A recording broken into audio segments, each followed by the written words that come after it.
বাসর ঘরের বাতি নিভাইয়া আমি বন্ধ ঘরে অন্ধকারে যাব মরিয়া।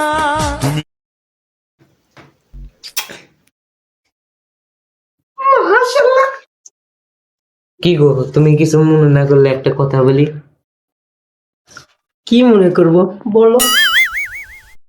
তুমি যদি আমাকে না বিয়ে করতে তাহলে কাকে বিয়ে করতে? না, আজকেই বলা লাগবে। হ্যাঁ, বাসর রাতে সব প্রশ্ন তো বেনালে তো মাক বিয়ে করতাম। এই হারামজাদা লোক, আমার মা তোমার কিভাবে বউ?